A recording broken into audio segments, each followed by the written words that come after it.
D'accord, monsieur. Confirmons 7 précipices. 8 suit. Terminé. Plaza Garinaldi. Bien. 700 RPOD. Bien reçu.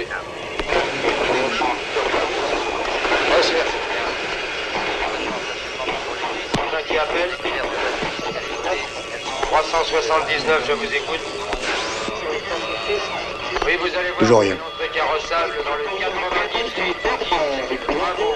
Kilo 93. Confirmé. Terminé. Confirmé, terminé. 6 voitures 52. Secteur 7 contrôlé. Je demande l'horaire. Je rentre. Confirmé, terminé. Non. Vous oubliez l'horaire. Vous continuez. Vous contrôlez tous les véhicules un par un.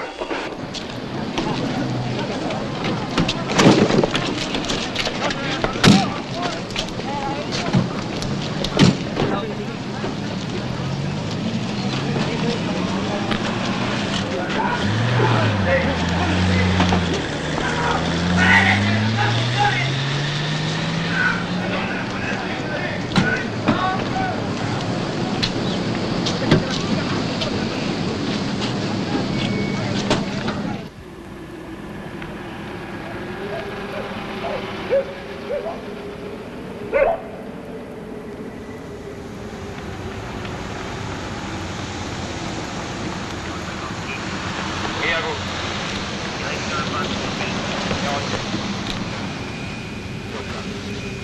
Reçu, merci.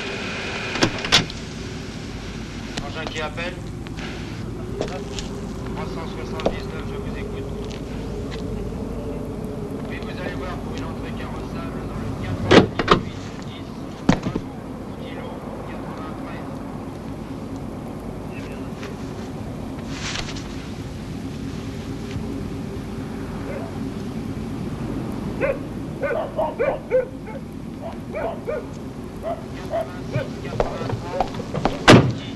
Serait 75. Appel au quartier général. Patrouille 25 appelle le quartier général. Quartier général, j'écoute. Recevez. Oui. Quartier général à patrouille 25. Parlez. Âge apparent, 50 ans, les yeux bruns, forte corpulence. Je présume qu'il s'agit de l'américain Philip Michael Santore. Les cheveux blancs sont imprégnés d'une substance colorante par teinture. Il est dans une voiture signalée volée hier. Il s'agit de la Cadillac 251 798.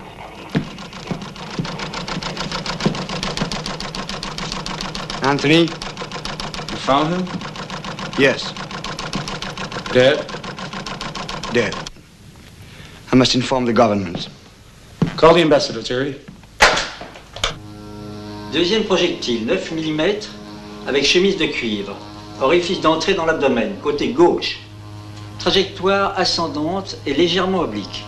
Touchant l'intestin, l'estomac, le diaphragme, le cœur, ventricule droit, l'aorte. A signalé une blessure antérieure au décès, mais très récente. Blessure d'arme courte, parfaitement soignée. Cicatrisation avancée. La Chambre a été convoquée avec la procédure d'urgence pour examiner le projet de loi décrétant une journée de deuil national. Députés présents, 103. Députés absents avec justification, 12. Députés absents sans justification, 32. Le quorum étant atteint, la séance est ouverte. Le gouvernement propose au Parlement le décret suivant. Article 1er.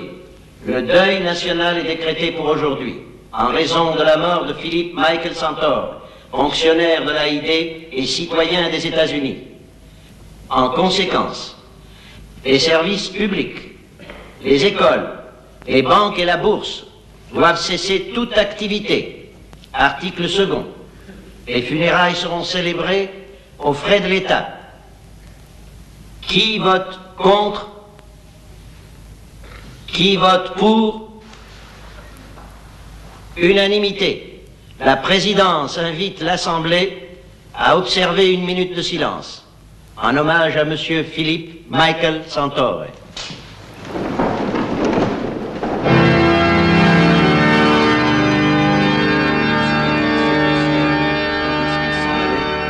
Tout à coup, deux hommes vêtus de blanc se présentèrent à eux et leur dirent: Jean de Galilée, pourquoi restez-vous à regarder le ciel? Ce Jésus qui vient d'être enlevé du milieu de vous il reviendra de la même manière que vous avez vu partir. Mesdames, Messieurs, nous vous parlons en direct de la cathédrale où est célébrée en ce moment une messe funéraire pour la mort de Philippe Michael Santore. Écrasée par la douleur, Madame Santore est entourée de ses enfants les plus âgés. Les plus jeunes ne savent pas encore que leur papa est mort. Assiste à cette cérémonie le Conseil des ministres, les chefs de toutes les forces armées du pays, ainsi que tout le corps diplomatique. Il est désagréable de remarquer que les places réservées aux recteurs et au corps universitaire sont restées vides. Nous nous attendions à ce que l'archevêque prononce l'oraison funèbre, mais nous voyons maintenant que c'est le nonce apostolique qui le remplace. L'archevêque n'est pas présent à cette cérémonie. Nous implorons le repos éternel pour celui qui fut un mari et un père aimant. Nous implorons l'éternelle récompense pour celui qui fut une victime innocente et sacrifiée. Philippe Michael Santore connaissait la misère et il a consacré sa vie à la combattre. Et il a réussi à sauver beaucoup de jeunes et il en a fait des citoyens corrects.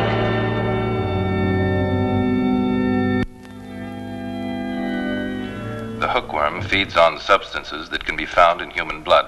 With its teeth, it tears away at the intestine, which causes in the carrier a continued hemorrhage. His stamina weakens, leaving him exposed to all other sicknesses. Unavoidably, he dies.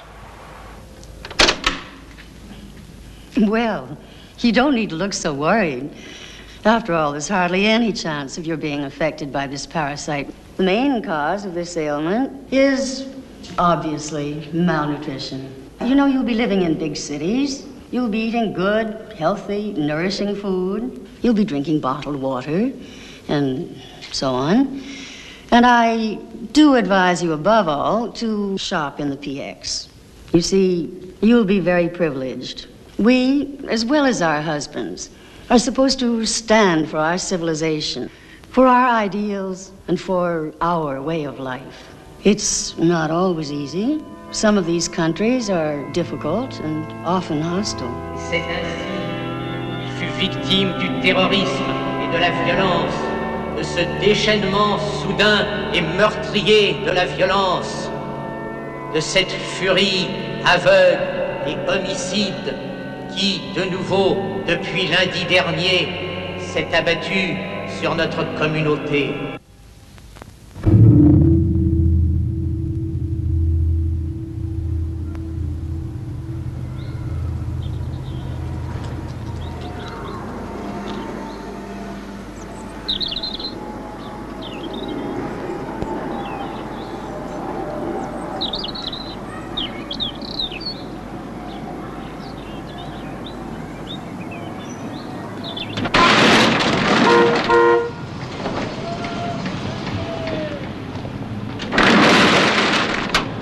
Vos clés de voiture, s'il vous plaît. Vous venez avec nous. Vite. Madame, s'il vous plaît. Oui? Mais qu'est-ce que vous faites? Tout pas ma rose. Nous avons besoin de votre voiture. Nous sommes armés.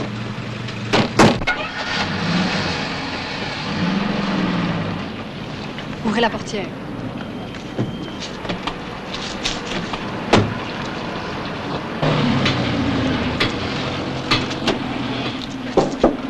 Une expropriation. Pousse-toi.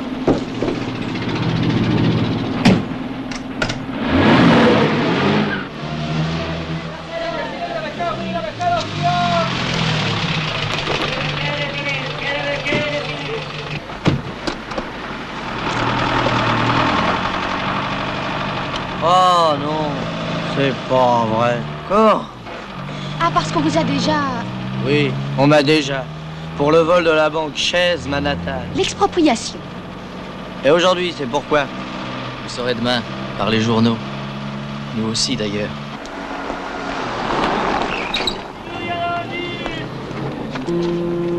Police, nous avons besoin de votre voiture. Bien, monsieur.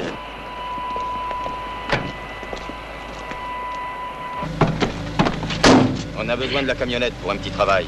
Fais pas d'histoire et roule.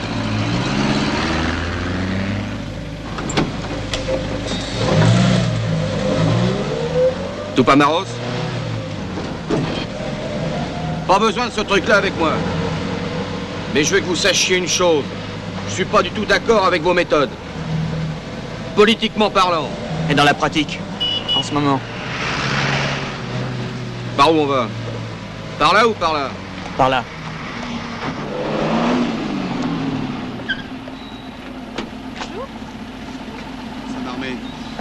Mais qu'est-ce que vous me voulez encore? Pour aller déclarer le vol à la police. Et la camionnette? La police la retrouvera aujourd'hui ou demain, vous savez bien. On va faire un tour.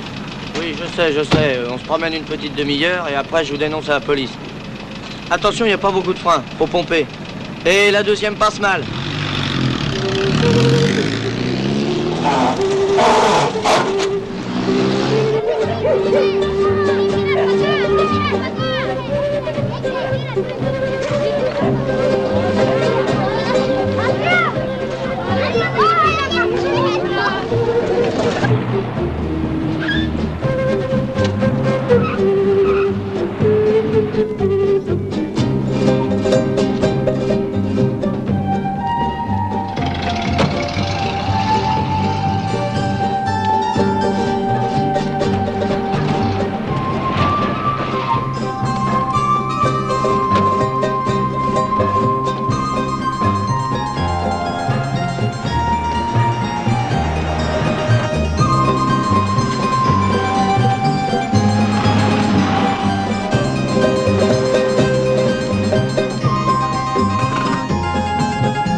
Bye, Daddy.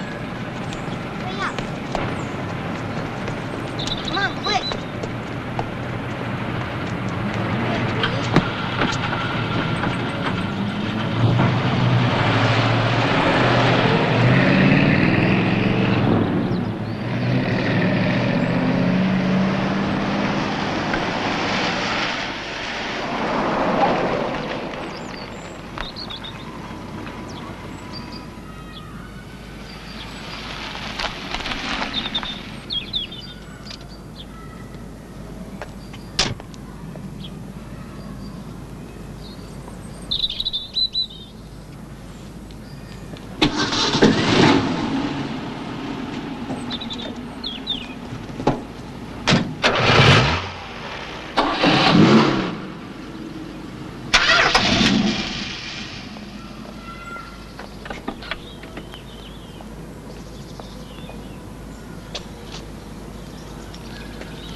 Les clés.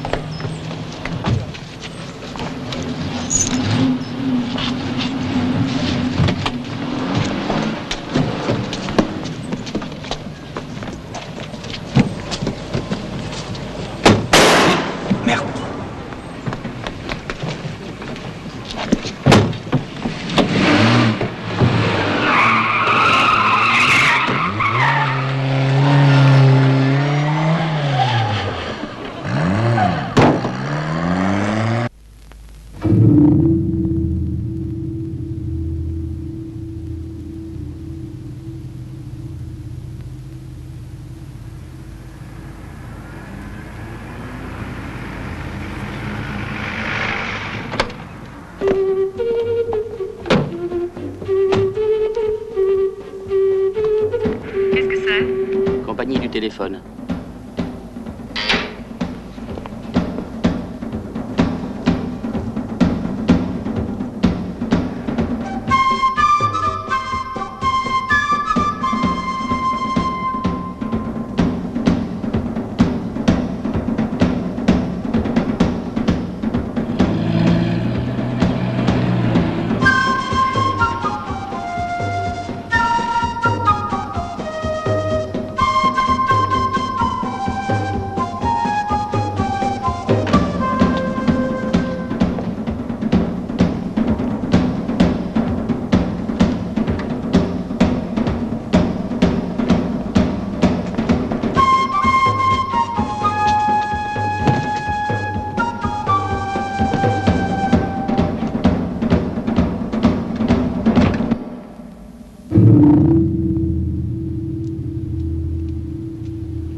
Le voilà.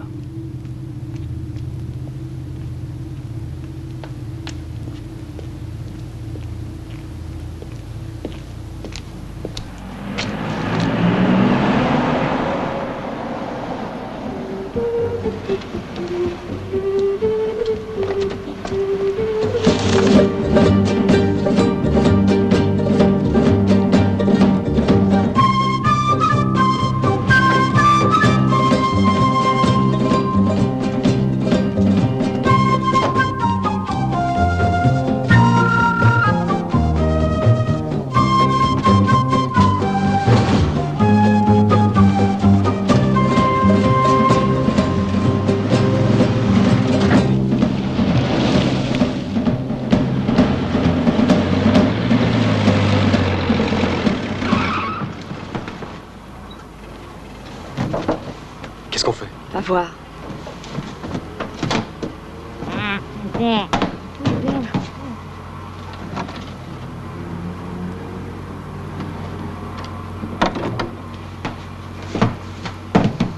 Ils sont juste devant.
Allongez-vous. Ce n'est pas nécessaire. Il le faut. Je peux très bien marcher. Nous préférons pas. C'est pour votre sécurité, n'est-ce pas? Exactement.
Quelle est votre opinion sur ce rap? Quelle est la réaction des États-Unis, monsieur le ministre? Une déclaration faite sur ce qu'on peut considérer comme une honte pour le pays. Monsieur le ministre, pensez-vous que les terroristes vont demander une rançon? Ou bien comme au Brésil, la libération des prisonniers politiques. Il n'y a pas de prisonniers politiques dans notre pays. Il n'y a que des criminels de droit commun qui volent des banques, des voitures, tuent des policiers et enlèvent les honnêtes gens. Photo, monsieur le ministre. Ne croyez-vous pas que les terroristes ont bénéficié d'énormes complicités? Est-il vrai que le Brésil masse ses troupes à nos frontières? Est-ce une coïncidence? Un communiqué officiel répondra à toutes ces questions. Matinée qui s'est achevée par l'enlèvement de messieurs Fernando Campos, consul du Brésil, Anthony Lee, secrétaire de l'ambassade des États-Unis, et Philippe Michael Santore, citoyen des États-Unis et fonctionnaire de l'AID dans notre pays. Monsieur Anthony Lee a réussi à s'échapper. Avez-vous des questions?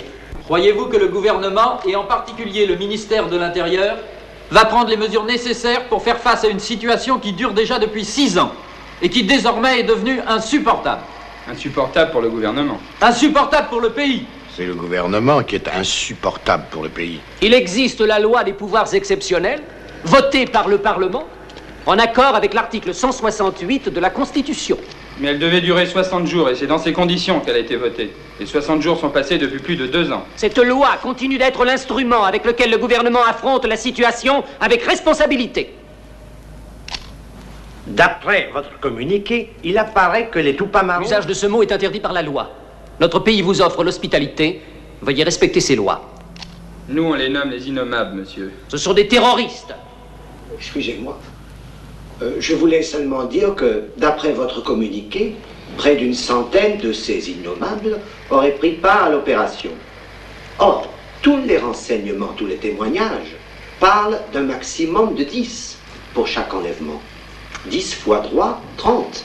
Quel était le rôle de 70 autres? C'est pas seulement une question technique, mais ça concerne aussi l'ampleur, c'est-à-dire l'incidence politique de l'organisation. Je ne vois pas comment des droits communs pourraient avoir une quelconque influence politique. Je vous en prie, monsieur Lucas. Ces terroristes ont tenté d'enlever le deuxième secrétaire de l'ambassade américaine. Et cela a un sens, de leur point de vue évidemment. De même, l'enlèvement du consul du Brésil correspond à une certaine logique, mais ce Mr.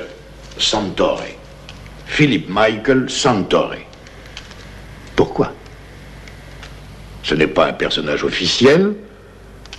Personne, en aucune façon, ne saurait lui imputer des responsabilités directes ou indirectes.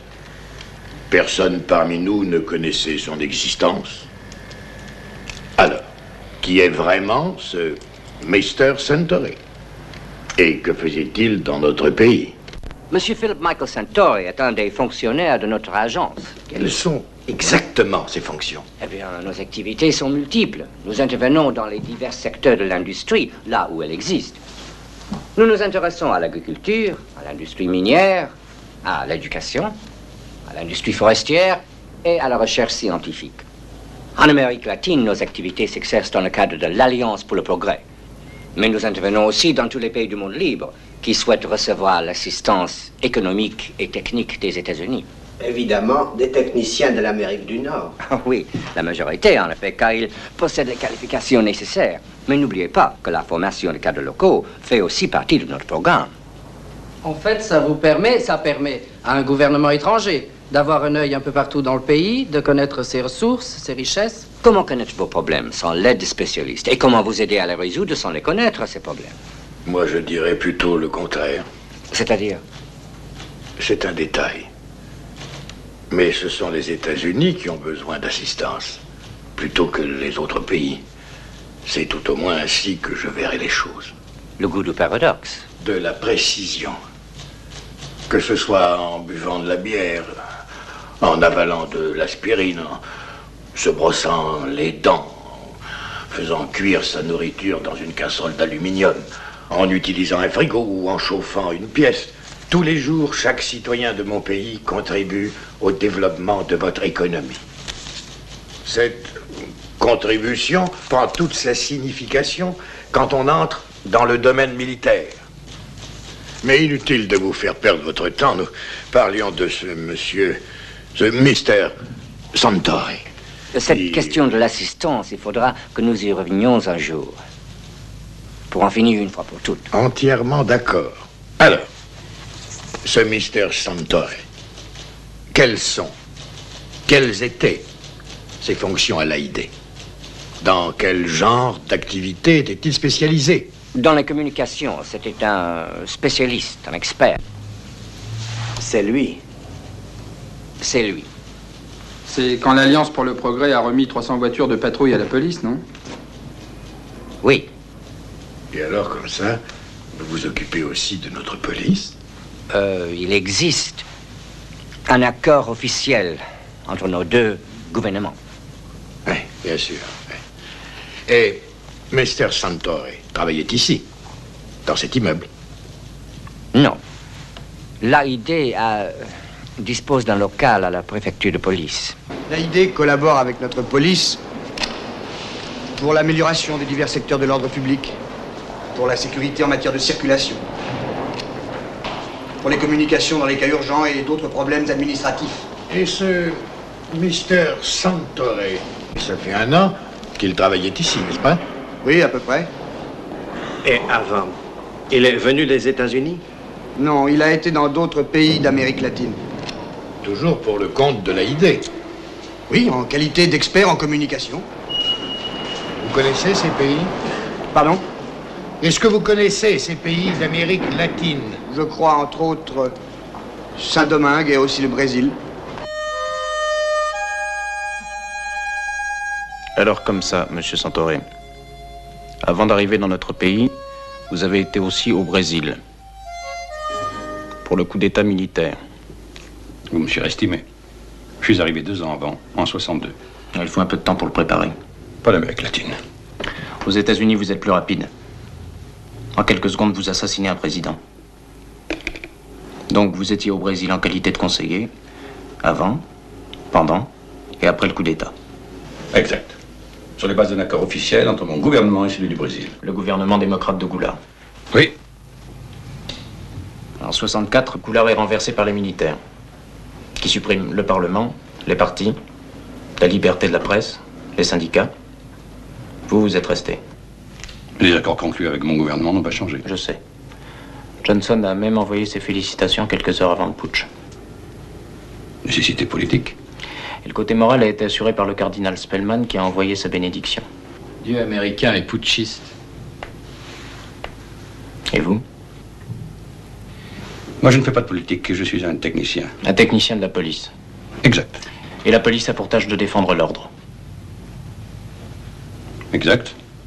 L'ordre démocratique ou celui de la dictature? Oui, je comprends ce que vous voulez dire. Et je comprends qu'il puisse y avoir contradiction. Mais essayez de vous mettre à ma place. Je suis un technicien de la circulation et des communications. Et ces problèmes sont les mêmes, qu'il s'agisse d'une démocratie ou d'une dictature. Des problèmes techniques, naturellement. Naturellement. L'interrogatoire aussi, à votre point de vue, est un problème technique. C'est un peu ce que vous êtes en train de faire. Si ça n'aboutit pas. La torture peut être une technique destinée à résoudre les problèmes posés par l'interrogatoire. Vous n'avez jamais entendu parler au Brésil de torture? De Pau de Arara, de Palmetta, d'Hydraulica, de choc électrique. Vous connaissez ces méthodes? Non, je ne vois pas. De quoi s'agit-il? De technique. Et vous savez que la torture existe au Brésil, monsieur Santore. Le Brésil est un pays immense avec de grands déséquilibres et une vieille tradition de violence. Alors il peut y avoir ici ou là des excès, des cas isolés, c'est probable. Des cas isolés où l'on torture les enfants pour faire parler les parents? Oui, j'ai lu moi aussi des histoires de ce genre dans les journaux communistes. Et les évêques brésiliens qui ont dénoncé les tortures, ce sont aussi des communistes. Qui sait?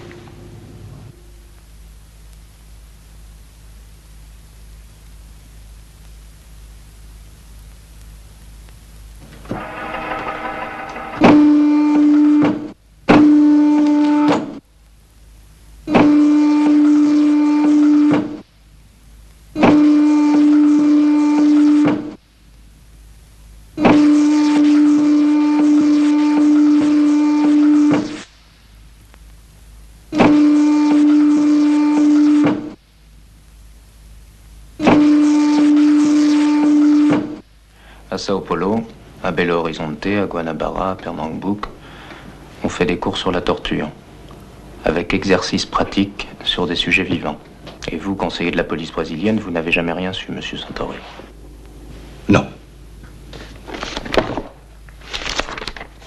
In Brazil, the United States in less than 10 years has helped train locally more than 100,000 policemen. 600 more police officials have been trained in the United States. Quasiment la totalité du corps de police brésilien formé par vous et vos collègues. Là, c'est le New York Times qui le dit, et pas les communistes.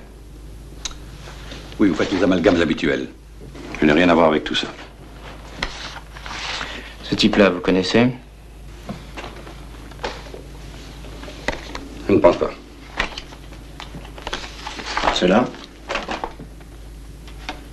Non, je ne crois pas. Ce sont des Brésiliens?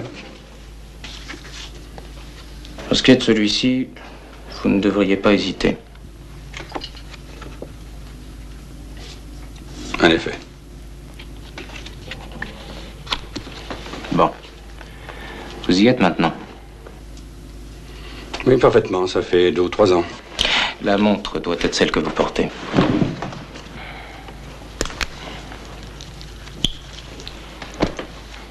En souvenir de ses amis brésiliens. Ce sont eux? Non, c'est un cadeau des fonctionnaires de l'AID.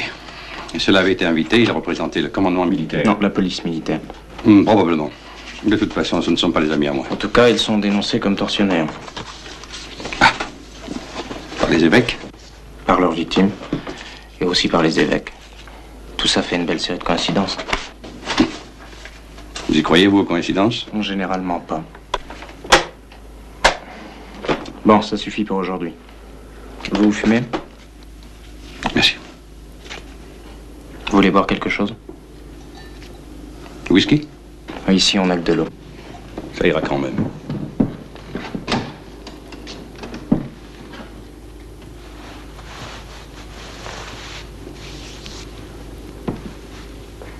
Qu'est-ce qu'ils font? C'est l'alerte générale.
Comment va la blessure? Ça vous fait mal?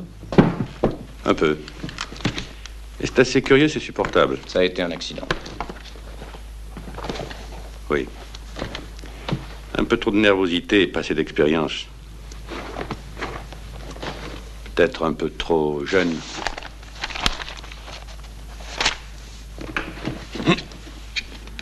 Respirez. Plus fort. Le jeune docteur qui a fait le pansement croit que le poumon n'est pas touché. Il faut faire des radiographies. Pour en être bien sûr.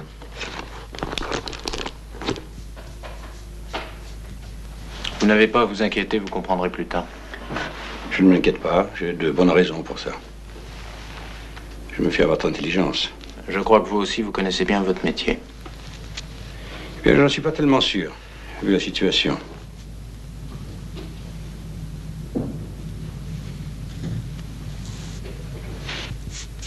C'est du Dolozal.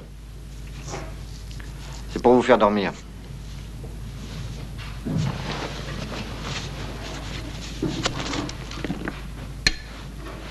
Bon, venez. Attention, couvrez-vous.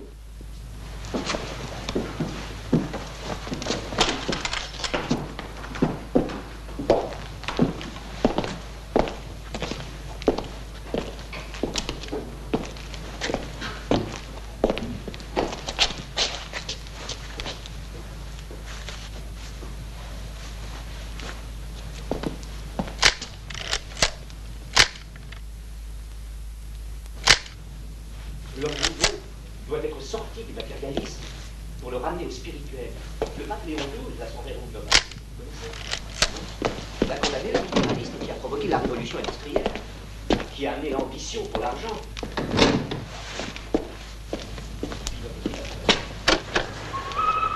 Je ne condamne rien. Je veux que l'on retourne à la civilisation chrétienne, au principe de l'évangile. Retrouver l'amour du prochain. Oublier le matérialisme, l'argent. Nos objectifs sont presque communs, monsieur le consul. Vous n'avez pas répondu à la question sur les extrémistes et les policiers brésiliens qui collaborent avec notre police en créant les escadrons de la mort, par exemple. Non, mais j'ignore les faits dont vous parlez. Mais vous appartenez à l'organisation Tradition, Famille, Propriété. Pas ici, au Brésil. Ici, je ne m'occupe pas de politique. Quand on est fasciste dans son pays, on est fasciste partout, monsieur le consul. Non, ici, je représente seulement les intérêts de mon gouvernement. En fait, il n'y a pas de contradiction.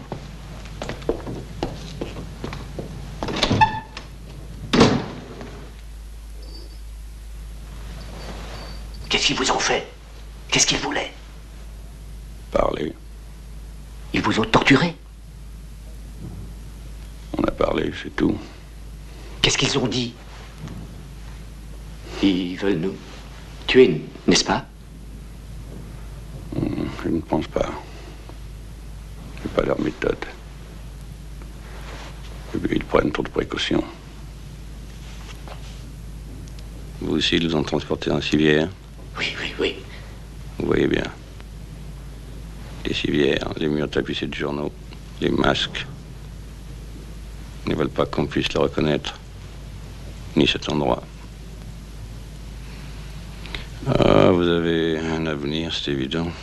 Non, non, non, ce n'est pas vrai. Je le sais, ils me l'ont laissé entendre. Ils veulent me liquider. Je ne sais pas pourquoi. J'ai jamais rien fait de mal, moi. C'est un crime que d'être un diplomate brésilien. Je m'occupe de ma famille, de mon travail. Qu'est-ce qu'on peut me reprocher? Peut-être pas à vous. Mais à qui alors? À votre gouvernement. Reprocher quoi à mon gouvernement? Les tortures, par exemple.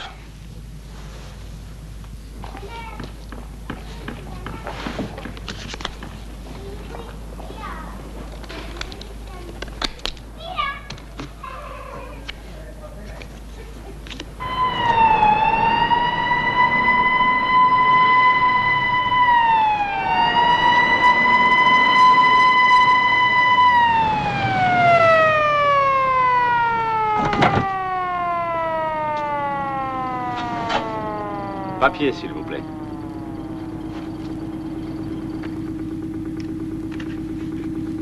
Ceux du malade et de la demoiselle également.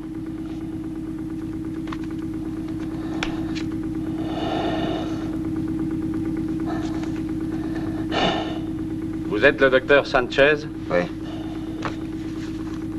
Qu'est-ce qu'il a? Il a un infarctus. Son état est grave. Il peut être sauvé si nous arrivons à temps. Désolé, j'exécute les ordres. À quel hôpital l'emmenez-vous? À Sainte-Marie.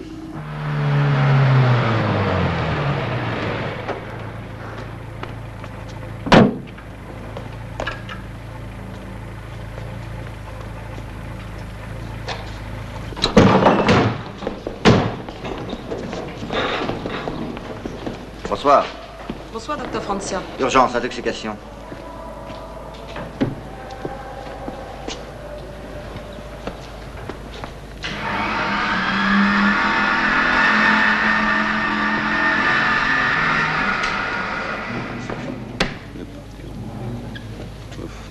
Mesdames et messieurs, nous venons de recevoir le communiqué suivant concernant les 2 diplomates étrangers séquestrés dans la matinée d'hier.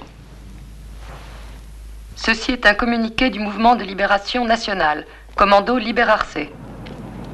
Les personnalités étrangères capturées par notre organisation, M. Fernando Campos, consul du Brésil, et M. Philippe Michael Santore, citoyen des États-Unis et fonctionnaire de l'AID, que la police et l'armée continuent et continueront à chercher vainement, sont actuellement détenus à la prison du peuple. L'état de santé de M. le consul du Brésil est satisfaisant. Le fonctionnaire américain a été blessé au cours de l'action par une arme à feu. Le diagnostic de notre service sanitaire est le suivant: blessure par balle avec orifice d'entrée au niveau du bord droit du sternum et orifice de sortie situé dans la région axillaire gauche. Appareil pleuropulmonaire normal. Pas de signe de pneumohémathorax, pas d'atteinte cardiovasculaire, cœur et pouls normaux. D'autres communiqués seront diffusés ultérieurement. En attendant, l'interrogatoire des prisonniers se poursuit.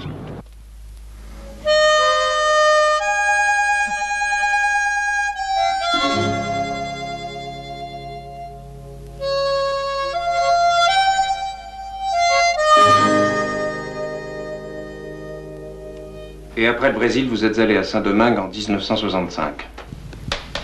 Vous êtes bien informé. En avril 65. Les marines ont envahi l'île. Et vous? Je ne suis pas d'accord sur le terme envahir. Quoi qu'il en soit, je suis arrivé après, en mai. Toujours pour le compte de l'AID? Oui. Communication, circulation. Exact. Monsieur Santore, en mai 65, la République de Saint-Domingue était en état de guerre civile. D'un côté, les constitutionnalistes. De l'autre, la junte civile et militaire créée, armée, financée par la CIA et soutenue par vos 40 000 marines. Et vous êtes allé là-bas vous occuper de circulation? Exact. Quel genre de circulation, monsieur Santore? Des chars de combat? La présence de l'AID était prévue par les accords internationaux. Notre tâche consistait à réorganiser la police et à rétablir l'ordre. Quel type d'ordre, monsieur Santore? L'ordre civil, qui est le contraire du chaos, des vols et du pillage. Vous voulez parler de l'ordre de la United Fruit Company et du rôle des autres compagnies Yankee en Amérique latine? On finit inévitablement par parler politique.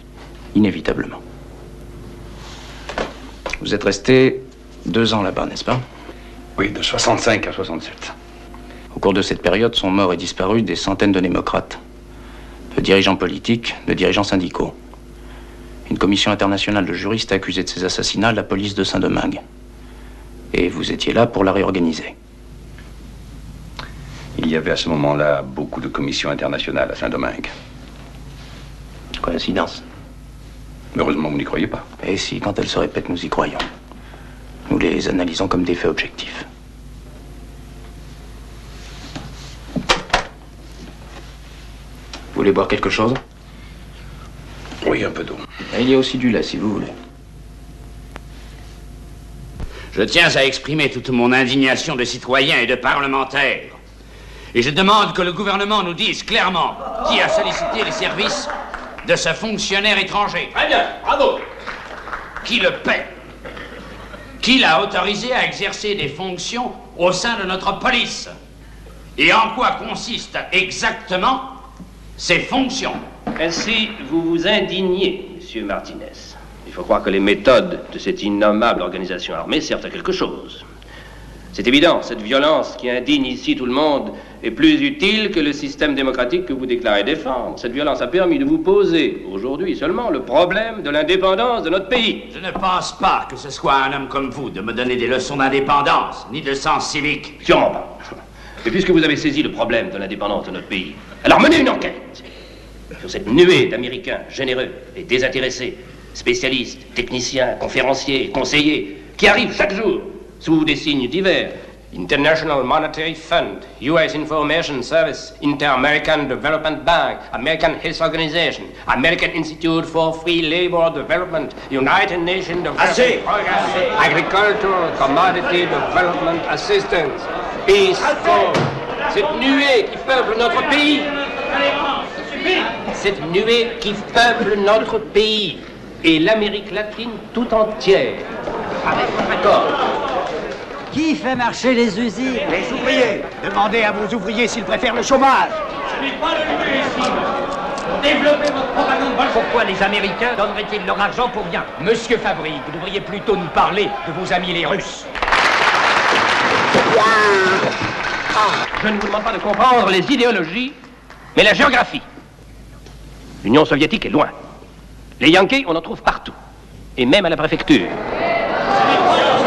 À la préfecture.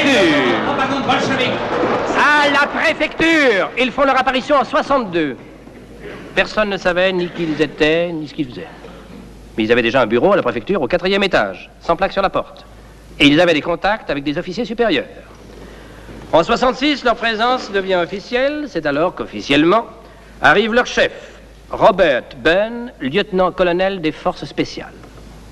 Notre préfecture met aussitôt à sa disposition un certain agent, Bardès, qui doit être bien plus qu'un chauffeur ou un garde du corps, bien plus même qu'un simple policier, puisqu'il fréquente avec une parfaite aisance un endroit où d'ordinaire les simples policiers ne sont pas admis, je veux dire l'ambassade des États-Unis d'Amérique. Comment faites-vous? Par quelle pilière avez-vous connaissance de tout cela? Eh bien, nous sommes moins distraits que vous. Ou plutôt, nous n'avons aucun intérêt, contrairement à la plupart d'entre vous, à être distraits. Donc, en 66, ce Robert Bain arrive, et lui aussi est un expert de l'Agence pour le développement international. En quoi peut être expert un lieutenant-colonel des forces spéciales? Et quel genre de développement peut-il amener? Si ce lieutenant-colonel est venu faire ici ce que je sais, et que vous savez également, s'il est venu faire ça, alors là, je ne pense pas qu'il ait fait du bon travail. Nous existons encore. Nous sommes mieux qu'avant. J'en suis désolé pour vous. Et il continue d'exister aussi et de se développer, ceux dont on ne peut prononcer le nom, mais qui représentent néanmoins dont nous n'approuvons pas les méthodes, mais qui représentent néanmoins une force révolutionnaire.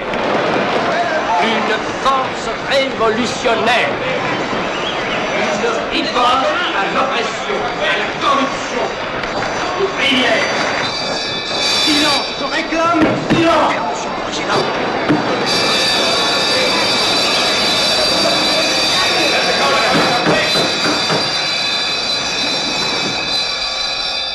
Le lieutenant-colonel Ben n'a pas fait du bon travail, c'est pourquoi on l'a remplacé par M. Philippe Michael Santore, celui dont parlait précisément M. Martinez.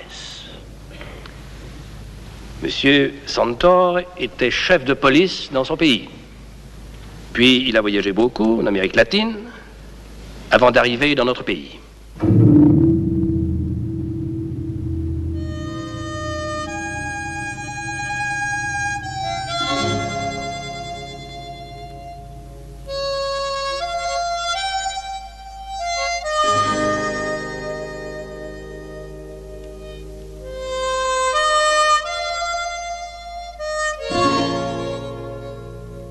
C'était en 69, vous êtes arrivé dans notre pays. Oui, en juillet. Vous avez un bureau à la préfecture. Oui, le bureau de l'assistance technique de l'AID. Et un autre bureau à l'ambassade. Exact. Exact. En fait, je ne travaille que là. Je passe à la préfecture tous les 15 jours. Comme vous voyez, je ne me suis jamais exagérément émissé dans les affaires de votre police. Vous vous contentiez de la diriger. Vous ne prenez pas plus important que je ne suis. Vous l'êtes. Vous l'êtes et vous étiez beaucoup plus souvent à la préfecture. Une place vous est réservée dans la cour à côté des chefs de la police. Vous y arriviez tous les jours entre 8h45 et 9h. Et votre bureau est au même étage que les leurs. Capitaine Pess et Romero, vous les connaissez? Ah, c'est bien, oui. Ils maintiennent le contact avec le bureau de l'assistance technique. Puis quand les connaissez-vous? Depuis mon arrivée ici, un an environ. Non. Vous les avez connus en 67, à Washington, à l'Académie internationale de la police. Les progrès de la technique ont permis à l'homme d'atteindre la Lune. Mais en dépit de ces progrès, les autorités n'ont pas réussi dans le domaine de la prévention et de l'investigation criminelle à demeurer à la hauteur des activités antisociales qui menacent le monde libre. De nombreuses actions scélérates sont le fait d'éléments irresponsables qui essayent de se faire passer pour des révolutionnaires. Leurs activités subversives et leurs objectifs insurrectionnels sont habilement teintés des principes du nationalisme. Du fait de cet effroyable manque de respect à l'égard de l'humanité, les nations responsables du monde ont pris conscience de la nécessité de mettre fin au terrorisme, afin que règne à nouveau l'ordre et la loi. Les fonctionnaires de la police, puisqu'ils font partie de la première ligne de défense de la société, se doivent de mieux connaître les problèmes afin de pouvoir les résoudre ou les combattre.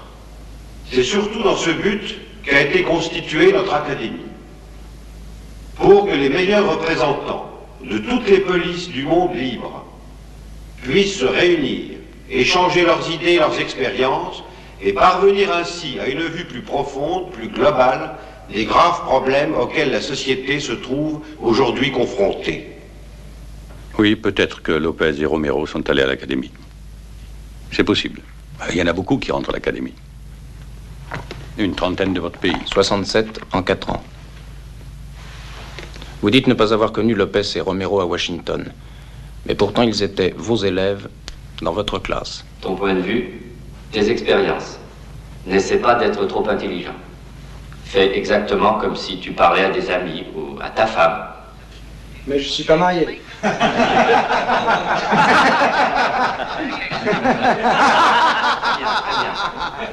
C'est déjà renseignement, ça. Sincérité et pas d'inhibition. Entre nous, nous ne devons avoir aucun secret. Il faut tout se dire, même ce qu'on pense de nos gouvernements. D'autant plus que les gouvernements passent, la police reste.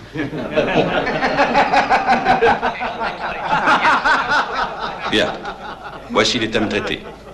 Ceux que tu connais bien. Situation politique, situation économique, parti communiste, syndicat, mouvement étudiant, guérilla. Guérilla urbaine chez toi. Mon pays,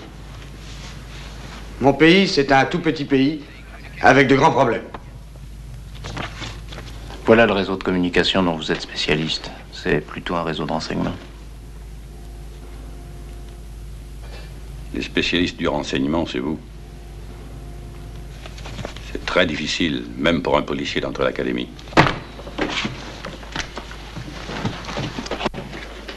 Il n'est pas impossible qu'un policier puisse devenir un révolutionnaire et vice-versa. Pas un vrai policier. Vous appartenez à une espèce particulière? En quelque sorte, oui. De même que mes collègues soviétiques ou chinois, en ce qui les concerne. Eux, nous ne les connaissons pas. Vous travaillez dans notre pays. Quoi qu'il en soit, nous avons la vocation de l'ordre. Ce qui fait que nous n'aimons pas beaucoup les changements. Nous sommes des conservateurs. Ici, beaucoup de gens deviennent flics parce qu'ils ont faim, pas par vocation. Oui, mais ils deviennent des policiers. Alors que d'autres, parce qu'ils ont faim, deviennent des voleurs. Vous croyez que la faim donne la possibilité de choisir? Je crois qu'un homme, un vrai, choisit toujours. Pas vous? Non. Nous ne croyons pas aux vrais hommes. Nous croyons aux hommes, Monsieur Santoré. À leur droit à l'égalité. À leur nécessité, leur possibilité de s'organiser en une société plus juste, plus heureuse. Mais moi aussi, je crois à toutes ces choses. Non, vous n'y croyez pas. Vous acceptez l'inégalité, vous défendez les privilèges. Au fond, c'est dans la propriété que vous croyez. Votre ordre moral, c'est l'exploitation d'une majorité par une minorité. L'exploitation, le grand mot. Pourquoi? Qu'est-ce que je gagne, moi, sur le plan personnel? Une illusion d'être vous aussi un patron et non pas ce que vous êtes. C'est-à-dire un larbin. Communiqué numéro 2. Mouvement de libération nationale, commando Libérarse. Premièrement, l'état de santé de Fernando Campos continue d'être satisfaisant et M. Philippe Michael Santore guérit rapidement des suites de sa blessure. Deuxièmement, les interrogatoires se poursuivent afin de confirmer la culpabilité des 2 prisonniers. Troisièmement, le mouvement de libération nationale se déclare disposé à libérer le consul du Brésil et le fonctionnaire des États-Unis en échange de la libération de tous les détenus inculpés ou condamnés pour délits politiques ou liés à des délits politiques retenus dans les prisons de la capitale et de l'intérieur du pays. Quatrièmement, les pays auxquels doivent être remis les prisonniers peuvent être le Mexique, le Pérou ou l'Algérie. Le texte du communiqué porté à la connaissance du public et qui concerne les séquestrations survenues constitue, de la part des auteurs de ces délits, une nouvelle atteinte à l'ordre établi, aggravée en l'espèce d'une tentative d'extorsion à l'égard du pouvoir légitime. Deuxièmement, les auteurs de ce texte prétendent, ni plus ni moins, exiger du pouvoir exécutif qu'il soustrait des accusés et des condamnés aux procédures judiciaires légales. Autrement dit, ils voudraient que la Constitution soit violée par le pouvoir même qui a la charge et le devoir de la faire respecter. Monsieur le ministre, que pensez-vous du communiqué du ministre de l'Intérieur? Que c'est un communiqué du ministre de l'Intérieur. Votre ministère n'a pas la même position? Mon ministère n'a encore pris aucune position. En l'absence de tout autre point de référence, le communiqué du ministère de l'Intérieur représente la position du gouvernement. On ne pourra parler de la position du gouvernement qu'une fois que toutes les consultations auront eu lieu entre les divers ministères. Il me semble que c'est la façon normale de procéder dans une démocratie. Ce n'est pas à votre avis, monsieur Ducasse? Oui, dans une démocratie.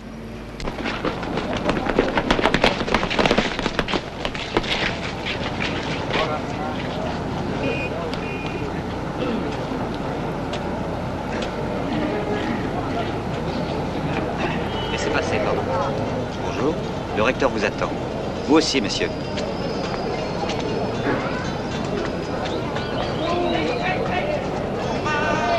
Ils veulent perquisitionner l'université. Le recteur a refusé, mais ils le feront tout de même. Vous êtes venu pour ça? Non. Le gouvernement a des problèmes constitutionnels. Sans blague. Ils ont mis 3 mouvements politiques hors la loi. Ils ont contraint 9 journaux à fermer leurs portes. Ils ont arrêté des milliers de citoyens coupables d'avoir fait la grève. Ils ont réquisitionné des employés, des ouvriers, pour les obliger à reprendre leur travail. Et après tout ça, voilà que vous êtes ici pour me parler de la Constitution. Si j'ai bien compris, selon la Constitution, ni le président, ni le gouvernement n'ont le droit de libérer des détenus. C'est ça. Mais les États-Unis, le Brésil, l'Église, l'opinion publique nationale et internationale obligent objectivement le président et le gouvernement à accepter l'échange et libérer tous les prisonniers politiques. Et alors, que peut faire le président? L'unique possibilité est de présenter un décret d'amnistie au Parlement, qui constitutionnellement est seul habilité à annuler une condamnation. Très bien. Mais pour des motifs et des intérêts différents à droite et à gauche. Tout le monde veut en finir avec ce président. À mon avis, la majorité du Parlement en profitera et votera contre le décret d'amnistie. Et alors, qu'est-ce qui se passe? L'échange ne pourra plus avoir lieu. Mais nous avons dit que le président est obligé de... Alors il doit démissionner. Ah, voilà, tu vois. De toute cette affaire, c'est la chose la plus importante. Et tu crois, toi, que ça soit possible? Toutes les contradictions favorables sont réunies. Et celui qui le remplacera acceptera forcément l'échange.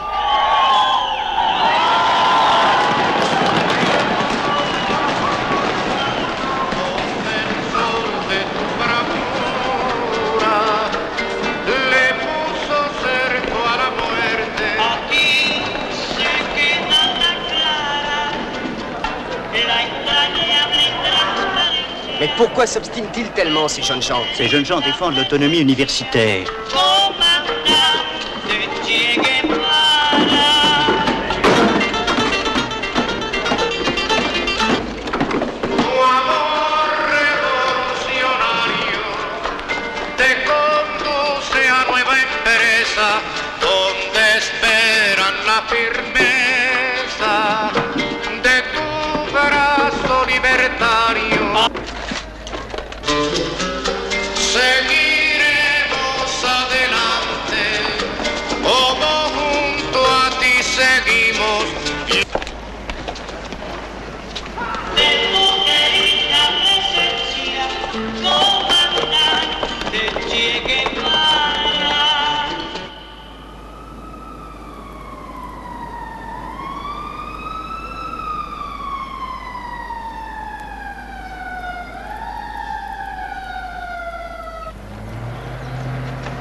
Restez assis. Alfredo. Où sont-ils? Sébastien, va voir. Où ils sont? Là, ils ont investi le quartier.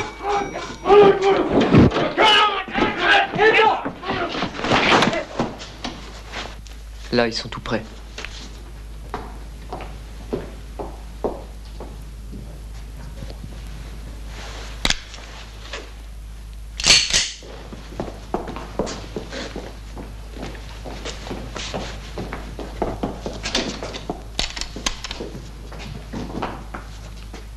Préparez le consul.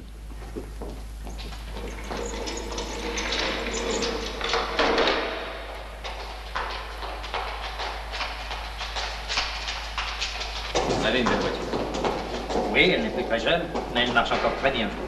Mais vous avez dû en voir d'autres 6 jours derniers. Voilà aussi joli. Pourtant, on en a visité des garages. Vous avez dû en fouiller beaucoup, non? Oh oui, des garages, des maisons. Sergent, venez voir par ici. On dirait que c'est vide derrière. Écoutez, ça sonne creux.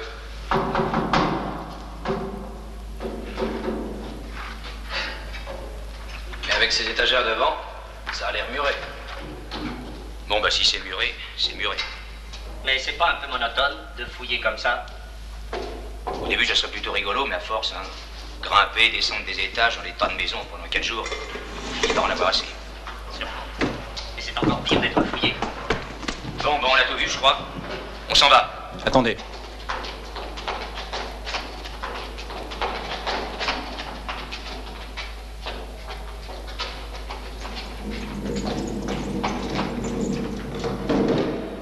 On reste.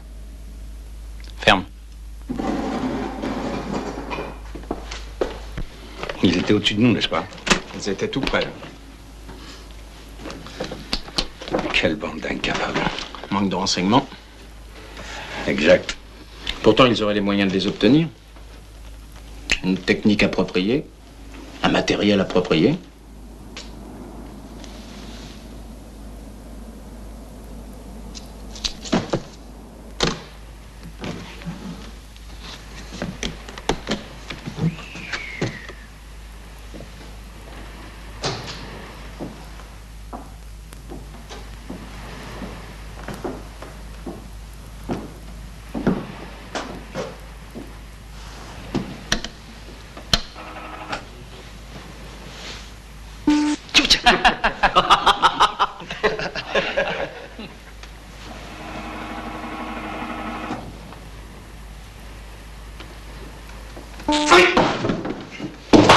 Ça va pas, non? L'usage répété d'instruments de torture est prouvé, Monsieur le Président, par la commission d'enquête. Cette commission, je le rappelle, est composée de représentants de tous les partis politiques qui siègent au Parlement. Ces conclusions, votées à l'unanimité, sont les suivantes. Premièrement, il a été prouvé que dans notre pays, la torture est devenue un système fréquent, habituel. Deuxièmement, on a eu recours à ces tortures contre des personnes qui, du fait de leur innocence, n'ont même pas été soumises à un jugement légal, et contre des personnes qui, soumises à un jugement légal, ont été reconnues innocentes. Troisièmement, les victimes privilégiées de ces méthodes sont les étudiants et les dirigeants syndicaux. Quatrièmement, les explications des autorités responsables qui nient l'existence de ces faits ou déclarent ne pas en avoir connaissance sont inacceptables. Car si on les accepte, ce serait admettre qu'il existe au sein de notre police des organisations parallèles, autonomes et incontrôlables. Voilà, Monsieur le Président. Messieurs, tout cela est arrivé dans notre pays. Tout cela arrive tous les jours dans notre pays. Tout cela doit cesser dans notre pays. Messieurs du gouvernement, je ne sais pas si vous étiez ou non au courant de tout ça, mais dans les deux cas, vous n'avez plus le droit de gouverner notre pays. Exactement, c'est leur intention. Les tortures se sont quand même poursuivies. Vous le savez, Monsieur Santoré, puisque vous êtes chez nous pour conseiller la police. Vous continuez à m'impliquer dans des affaires qui ne me regardent pas et que j'ignore absolument. Il n'empêche que vos élèves de l'académie sont dénoncés comme tortionnaires. Ça ne prouve rien. Oui. Simple coïncidence. Une de plus. Combien en avez-vous envoyé à l'académie depuis votre arrivée? Dernièrement 8, je crois. Mais ce n'est pas moi qui les envoie, c'est votre gouvernement. 37 exactement. Sélectionnés et recommandés par vous, monsieur Santoré. Voici le programme de l'académie. En 5 semaines de cours, on parle à peine de communication et de circulation. Mais inutile désormais de parler communication et circulation. N'est-ce pas, monsieur Santoré? C'est bon, n'en parlons plus. En revanche, il est beaucoup question dans ce programme de guerre révolutionnaire. D'Algérie, de Cuba, du Vietnam. Il est beaucoup question aussi de grève, de manifestations, de syndicalisme, d'explosifs. Vous voulez voir? Je le connais. Quant aux explosifs, après le stage à l'Académie de Washington, il y a un cours de spécialisation au Texas, dans un village abandonné, près de la frontière mexicaine. 8 policiers y sont allés se spécialiser en explosifs. Commissaire adjoint Fontana.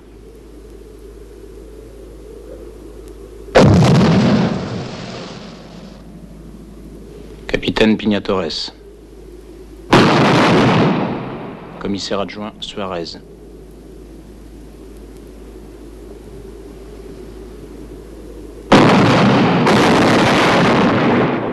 Commissaire Garcia.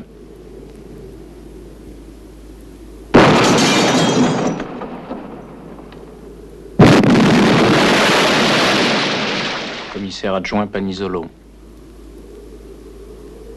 Commissaire Torresi.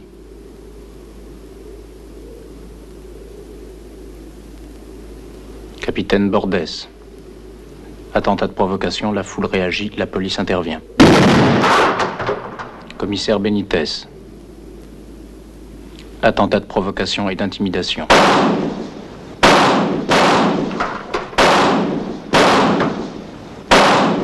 Voilà à peu près le programme de cette spécialisation. Oui, je le connais. Pourquoi cette prédilection pour les explosifs, monsieur Santoré? Ce sont les armes des terroristes. Il faut bien apprendre à les connaître. Vous n'apprenez pas comment on se défend contre les bombes, mais comment on s'en sert. C'est visiblement vous qui avez besoin de terroristes. Pourquoi? Que voulez-vous en faire?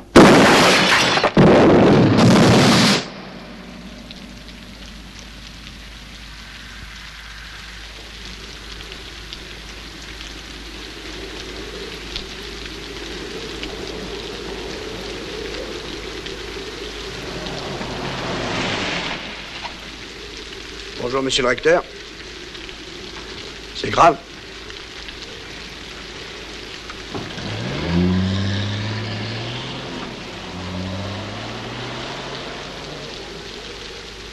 Vous connaissez Enrique Macchi?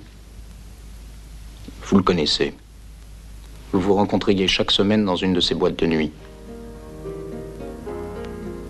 Vous le connaissez parfaitement et nous aussi. Ancien étudiant en sciences économiques, n'a jamais passé sa licence, mais il avait réussi à organiser le premier groupe fasciste à l'université. Il ouvre 3 boîtes de nuit. Et il a une liaison avec une certaine Johanna, une jeune fille qui a une Volkswagen rouge et qui est la secrétaire de l'attaché culturel de l'ambassade américaine. Vous en savez sur ce monsieur beaucoup plus que moi. C'est pas possible. À l'ambassade, vous avez le fichier le plus complet du pays. C'est encore de la mythologie. Mais vous savez qu'il est fasciste. Nous n'avons jamais parlé politique. Tiens. Et de quoi parliez-vous donc chaque semaine? De femmes? Pourquoi pas? C'est pour ça que vous le payez. C'est pas très gentil pour un homme qui commence à vieillir comme moi. En tout cas, je ne l'ai jamais payé. Enrique Macchi et son organisation fasciste coûtent très cher. Ses membres, à part quelques imbéciles qui y croient, sont tous des frappes détruisant des professionnels de la violence. Il faut payer très cher pour s'assurer leur service. Peut-être. Mais je ne les ai jamais payés. C'est pourtant M. Macchi qui s'occupe de l'achat et de la vente des voitures des fonctionnaires de l'ambassade et des autres missions américaines. Vous ne pouvez tout de même pas bâtir un roman policier sur l'achat et la vente de voitures étrangères. C'est un moyen comme un autre de financer un provocateur. Pourquoi, monsieur Santoré? À quoi vous servent ces gens-là? Écoutez, qu'un policier fréquente une boîte de nuit, ça ne prouve rien. Et que je l'ai fréquenté comme ça, moi aussi, en passant, ça ne prouve rien non plus. Naturellement. Pas plus que de fréquenter un atelier de photographe. Vous connaissez l'agent Bardès? Vous le connaissez très bien. Et nous le connaissons aussi. L'ex-agent Bardès, expulsé de la police pour vol. Tous les journaux en ont parlé. Bardès, devenu photographe, peut continuer à faire ce qu'il faisait avant. Toujours avec l'appui de la police, mais sans plus la compromettre. C'est le principe de l'escadron de la mort, monsieur Santoré. L'élimination physique des adversaires sans problème de constitution, de loi, de tribunaux. Le capitaine Lopez pour la police, assisté de Fontana. Le capitaine Ricci, marine. Le colonel Gonzalez, armée. Le commandant Pignatores, aviation. Et Bardès, l'homme de confiance de votre prédécesseur, le colonel Robert Ben. À quoi sert, monsieur Santoré, cet état-major clandestin? Cette organisation de tueurs en dehors du service? Que voulez-vous en faire? Que vont-ils faire à l'avenir?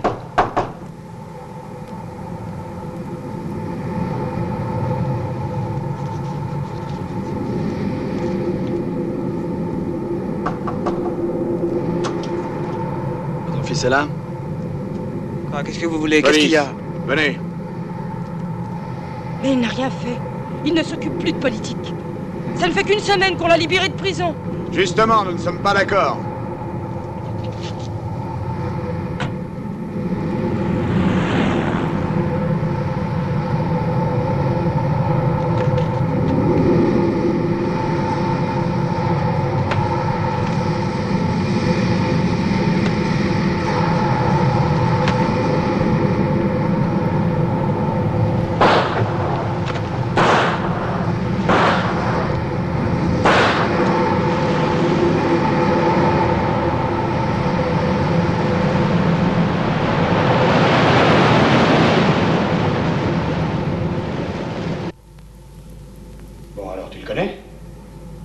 Non, je le connais pas. Tu ne le connais pas? Non. Mais tu te reconnais?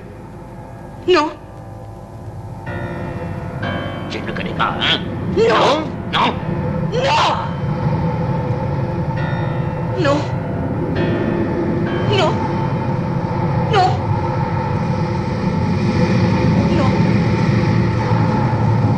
Non. Non.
Cela, on sait que c'était Tupamaros. Vas-y.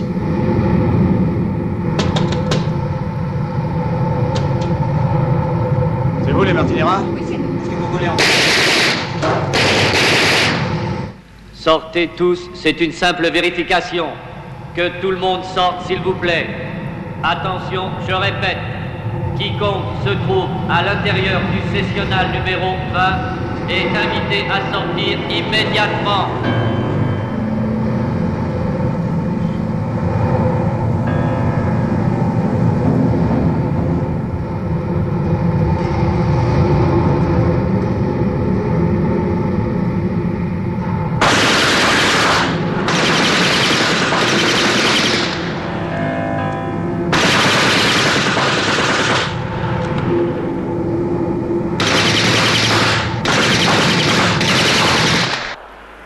Vous n'êtes pas un fonctionnaire quelconque, monsieur Santoré. Vous n'êtes ni un petit employé, ni un simple spécialiste. Vous êtes un dirigeant. Vous avez dirigé la police de Belo Horizonte au Brésil. la police de Saint-Domingue est la nôtre.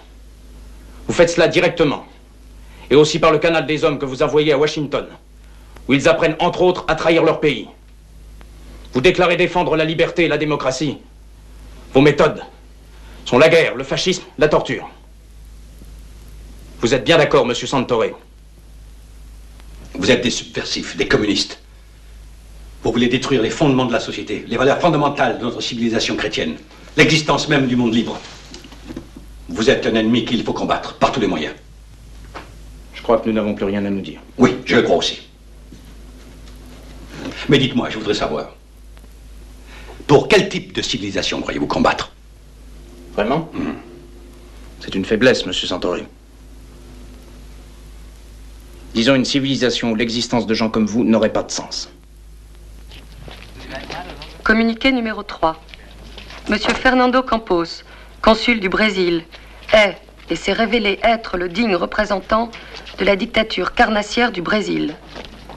Monsieur Philippe Michael Santore, citoyen des États-Unis et fonctionnaire de l'AID, est et s'est révélé être, au cours des interrogatoires, responsable dans notre pays, comme dans d'autres pays d'Amérique latine, d'une organisation qui, parallèlement à la police nationale et sous la couverture de celle-ci, se livre à des activités d'espionnage et de répression, faisant appel à des méthodes qui prévoient l'assassinat politique et la torture. Au cas où le gouvernement déciderait de décliner notre proposition de libérer immédiatement tous les prisonniers politiques, tant détenus que prévenus, justice sera faite.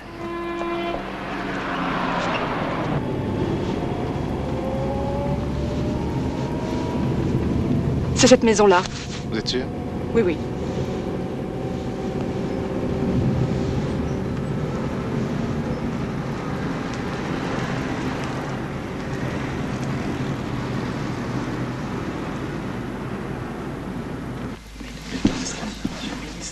Excusez-moi, Monsieur le Président, mais il faudra recommencer à partir de la phrase « Je voudrais que mon peuple comprenne ». Bon, très bien, très bien. Très bien. Nous en reparlerons.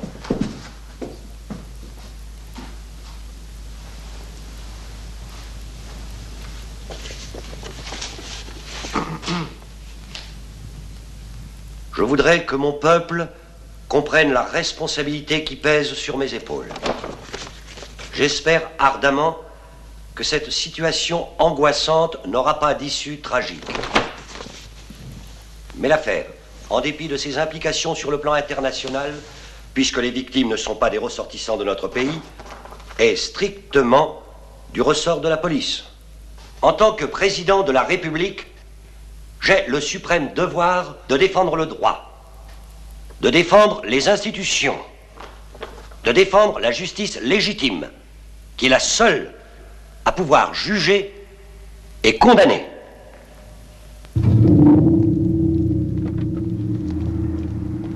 What should I do, sir? Wait for you in the car? Come back for lunch. Good morning, Esther.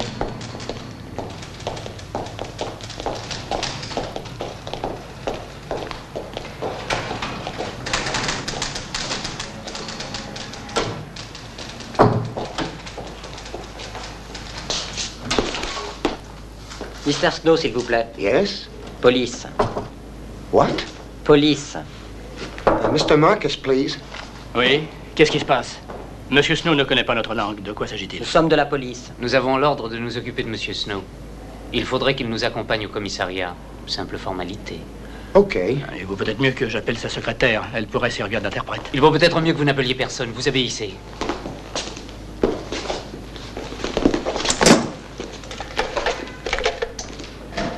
Les clés. Et il serait préférable que vous vous teniez tranquille pendant 10 minutes si vous ne voulez pas d'ennui.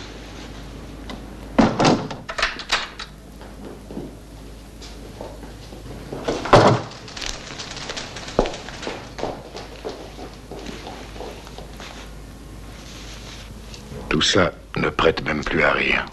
C'est seulement affligeant. Le gouvernement ne gouverne plus. Au problème d'une société en crise, il répond par la violence. Mais l'autre violence, celle qu'il a lui-même déchaînée, est bien plus intelligente. Ce matin, quand le ministre de l'Agriculture l'a informé d'un nouvel enlèvement, Le président de la République a convoqué de toute urgence ses ministres, des députés, des gros propriétaires. Le ministre de l'économie, député, banquier, et président de 4 sociétés, dont 2 américaines. Le ministre des Affaires étrangères, député, banquier, contrôle 70 sociétés, représente le groupe Rockefeller chez nous. Ces sociétés possèdent 200 000 hectares.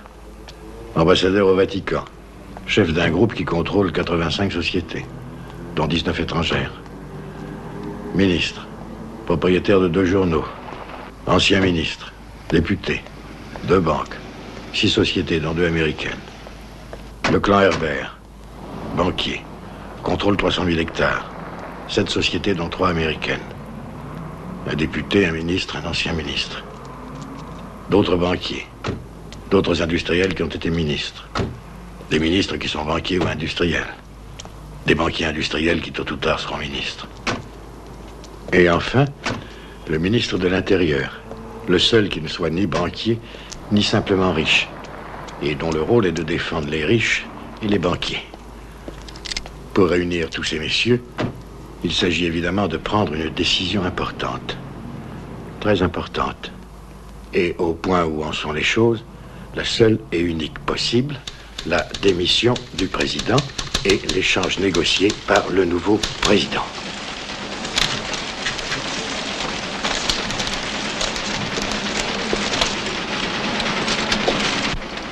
Celle-ci pour la couverture. Formidable, Monsieur le Président. Où l'avez-vous trouvé? La légende. Il était boxeur aussi?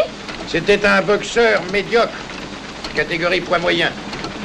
Il est devenu un médiocre journaliste, puis un médiocre parlementaire. Qui aurait jamais pu imaginer qu'il aurait été un président médiocre? Tout le monde. C'est en effet une formule de pure rhétorique. La biographie est prête? Elle est ici. Il n'y a plus qu'à attendre le communiqué officiel de la démission.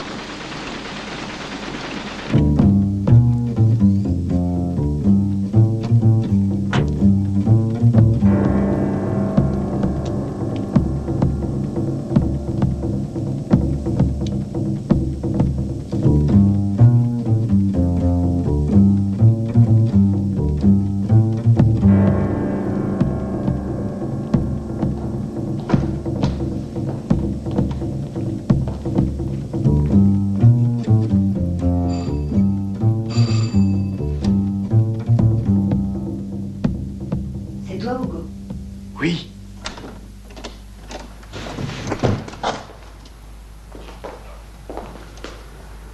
Qui est-ce?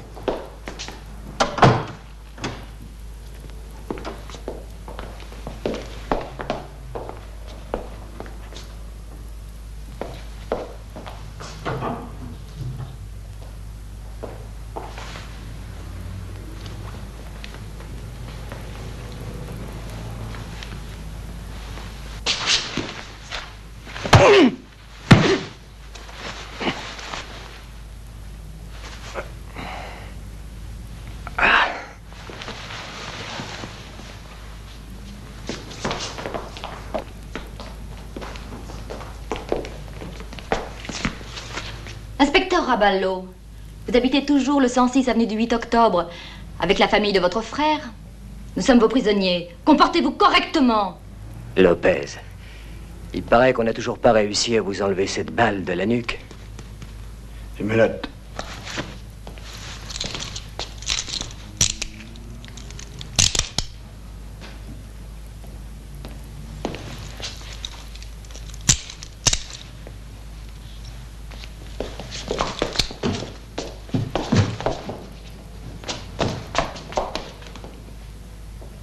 Et maintenant, nous allons attendre Hugo.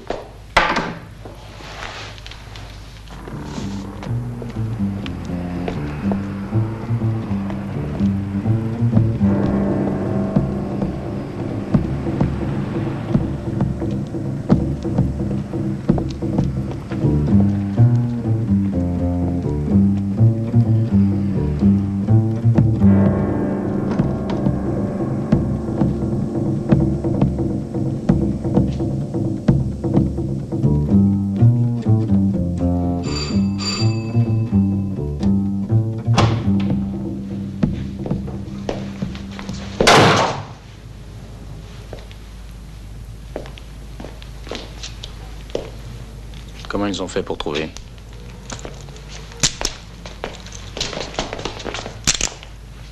C'est un très bon coup pour vous, ça, Lopez. Qui êtes-vous? Nous, nous attendons les autres pour la réunion. Celui-là, c'est un vieux de la vieille, capitaine. Ah, je crois bien. Venez avec nous. Nous allons bavarder un peu. En attendant les autres.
Sûrement la police. Des Larsonnières.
Si on nous dit rien, comment écrire un article?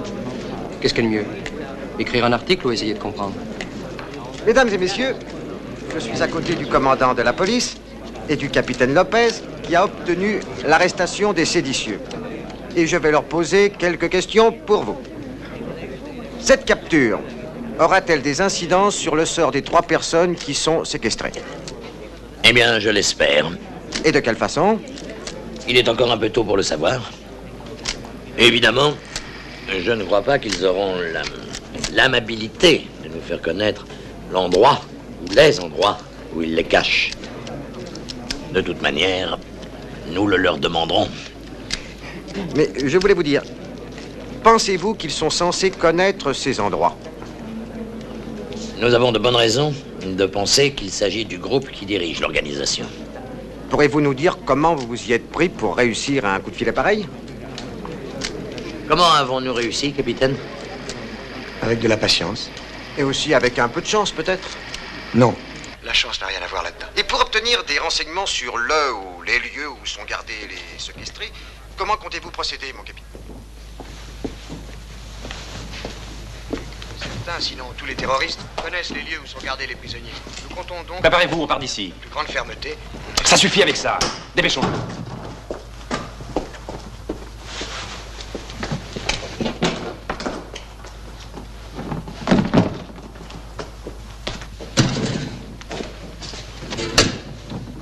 Préparez-vous, on s'en va, monsieur Snow. What? We go.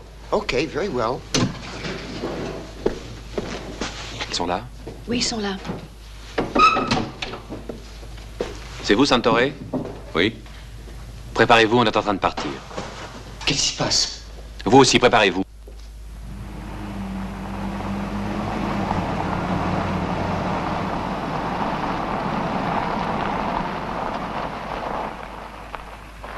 Communiqué numéro 4.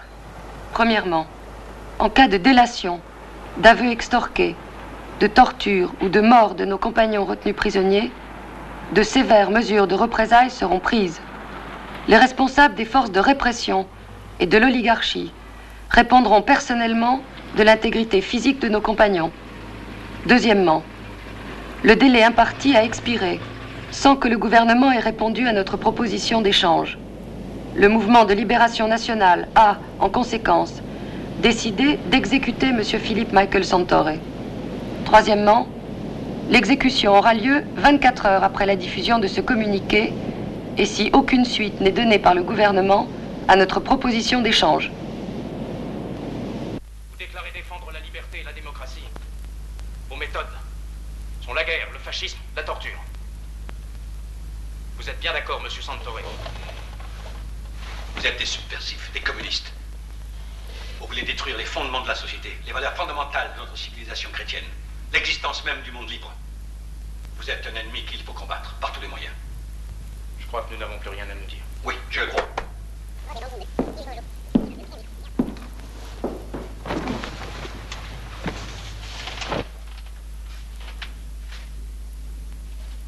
Vous avez peut-être eu un peu froid cette nuit? Un peu. Et cette blessure? Ça va mieux. De toute façon, on part dans 2 heures environ. On change encore? Oui. Et votre collègue, celui qui s'occupait de moi? Maintenant, c'est moi qui suis désigné pour m'occuper de vous. Si vous voulez, vous pouvez écrire à votre famille. Je veux bien. Vous avez des nouvelles? Ils vont bien. Attendez.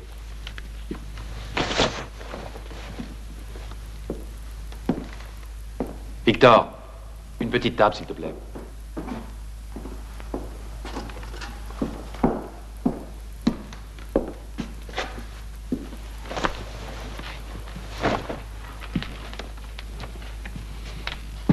Merci. Je dois vous annoncer qu'il est possible que vous soyez exécuté demain. Nous n'avions nullement l'intention de le faire et nous préférions ne pas avoir à le faire. Non pas parce que vous ne méritez pas la mort, mais parce que nous aimerions mieux une autre solution. Vous vouliez vous servir de moi pour un échange? Oui, et nous le voulons toujours. Attendez, ne partez pas. Si on parlait un peu, je pourrais vous être utile. Comment ça? Non, pas de la façon dont vous pensez. Mais je connais la façon de penser des autres, des réactions qu'ils peuvent avoir. C'est très important dans une transaction. Si vous estimez pouvoir exercer quelque influence, vous pouvez écrire. Vous pouvez aussi écrire à votre ambassadeur si vous croyez devoir le faire. Oui, je vais le faire aussi, mais avant, il faut que vous m'expliquiez où vous en êtes et ce qui est arrivé. Parce qu'il est arrivé quelque chose, n'est-ce pas?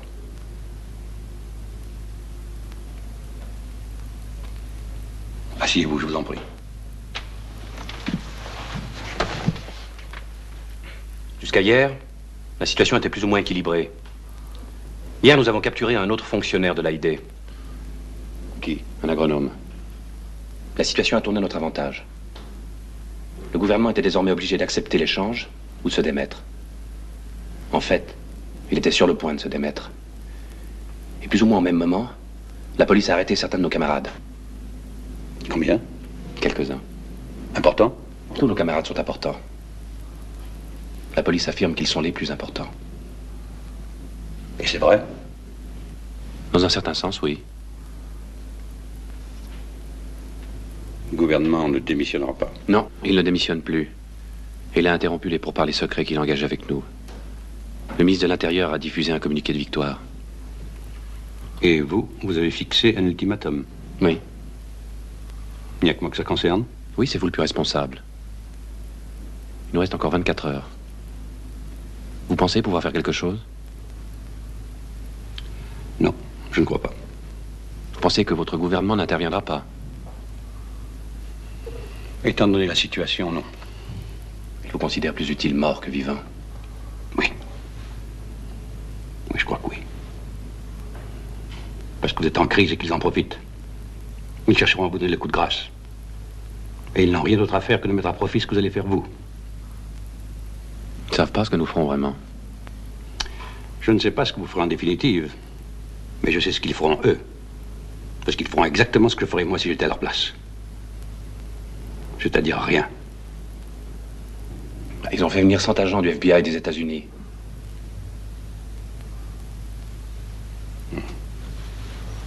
C'est sûrement pour protéger l'ambassade et les ressortissants américains.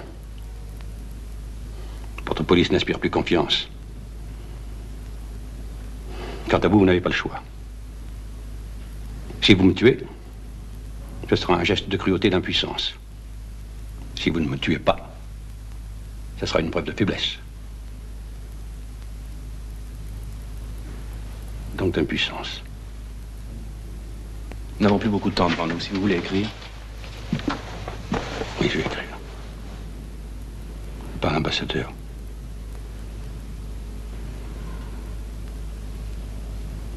J'écris à ma femme.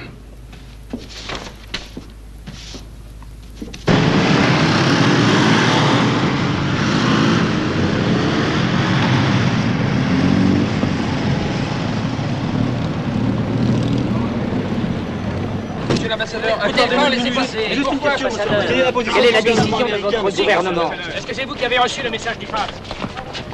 Depuis 24 heures, c'est le blackout total.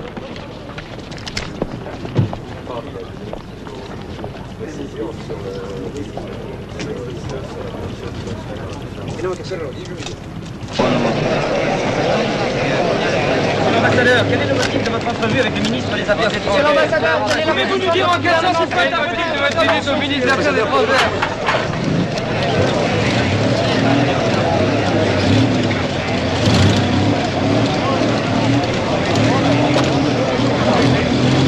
Vous croyez qu'il y a quelque espoir en ce qui concerne Philippe Maca et Santore?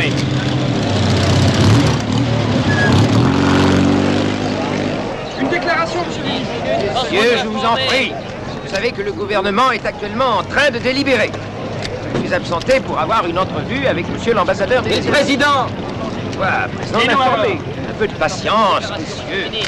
Après, à l'issue de la réunion, il y aura probablement une conférence de presse ou un communiqué. Depuis 24 heures, c'est le blackout total.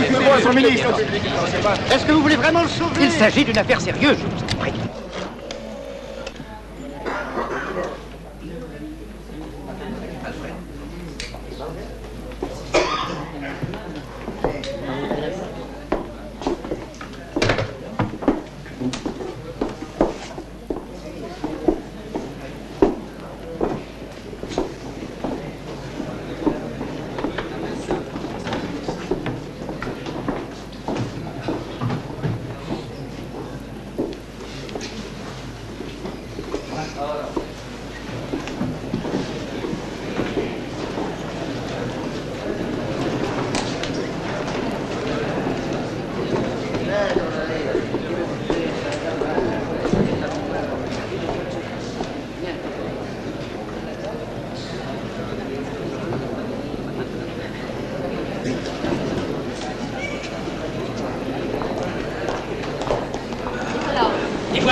Messieurs, comme vous le voyez, je tiens mes promesses. Mais si vous le voulez bien, essayons de ne pas être inutilement longs. Je tiens à vous dire tout de suite que le gouvernement n'a pas modifié sa position. Voulez-vous dire que le communiqué du ministre de l'Intérieur de l'autre jour est toujours valable? Exactement. Le communiqué du ministre de l'Intérieur reflétait et reflète toujours le point de vue de l'exécutif. Comme dans toute démocratie qui se respecte. C'est bien cela. Et votre point de vue personnel, monsieur le ministre? Je pense que le gouvernement a adopté l'unique position possible qu'il pouvait prendre pour défendre le principe de sa souveraineté, comme celle des autres pays intéressés. Avez-vous parlé avec l'ambassadeur de l'ultimatum des séditieux? Et vous, à votre avis? Je crois que oui. Et quelle a été la réaction de l'ambassadeur? Dans ce cas, vous auriez dû mieux formuler votre question. En tout état de cause, l'attitude de l'ambassadeur des États-Unis, comme celle de l'ambassadeur du Brésil, a été une attitude de compréhension et de respect à l'égard de notre souveraineté. Et je rappelle que la décision du pouvoir exécutif est la seule possible. Monsieur le ministre, l'ultimatum expire dans environ 12 heures. D'après les termes de cet ultimatum, Philippe Michael Santore sera exécuté.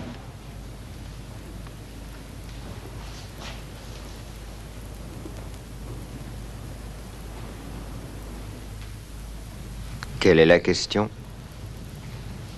Rien. Il n'y a pas de question.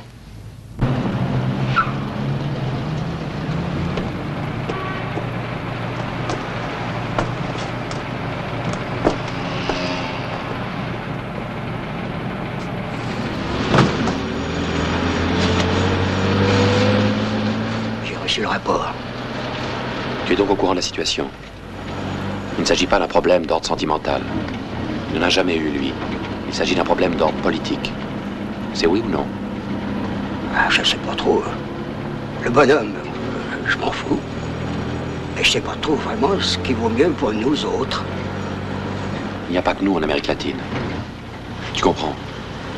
Si on l'exécute, toute la presse, toutes les télévisions, toutes les radios parleront de ces 7 gosses.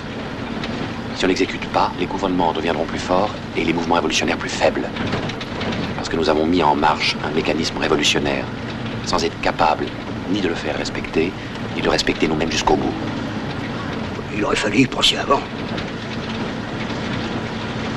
C'est parce que nous y avons pensé que nous vous consultons tous, camarades. C'est oui ou non? C'est oui.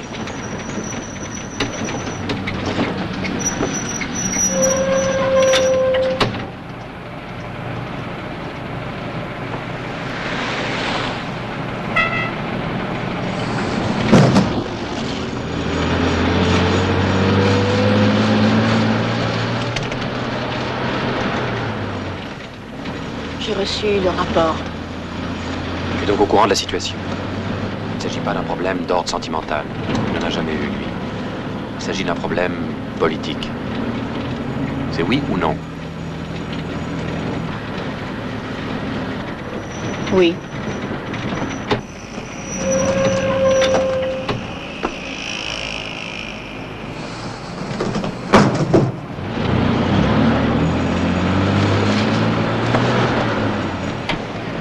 J'ai reçu le rapport. Tu es donc au courant de la situation. Il ne s'agit pas d'un problème d'ordre sentimental. Il n'en a jamais eu, lui. Il s'agit d'un problème politique. C'est oui ou non? J'avais pensé qu'on... La situation est nettement expliquée dans le rapport. Oui ou non? Oui.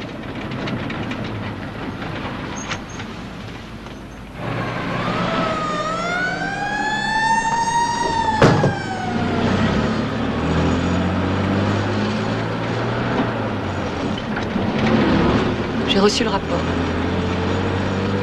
Tu es donc au courant de la situation. Il ne s'agit pas d'un problème d'ordre sentimental. Il n'en a jamais eu, lui. Il s'agit d'un problème politique. C'est oui ou non? Non.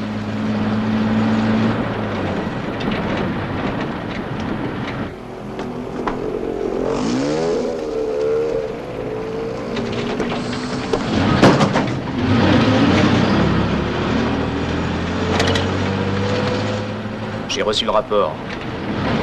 Tu es donc au courant de la situation. Il ne s'agit pas d'un problème d'ordre sentimental. Il n'a jamais eu, lui. Il s'agit d'un problème d'ordre politique. C'est oui ou non? C'est oui. Qu'est-ce qui se passe avec les 2 autres prisonniers? Ils n'ont pas une responsabilité directe, surtout l'agronome. Il est vraiment agronome et un brave type. Nous les libérerons tous les 2 dans quelque temps.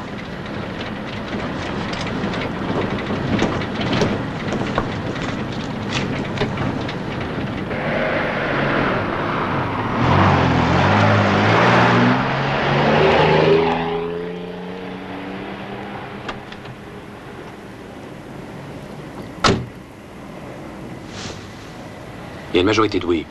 Chez nous aussi. Chez nous aussi. Unanimité de oui. Et chez vous? Majorité. Bon, dépêchons-nous, on n'a pas beaucoup de temps devant nous.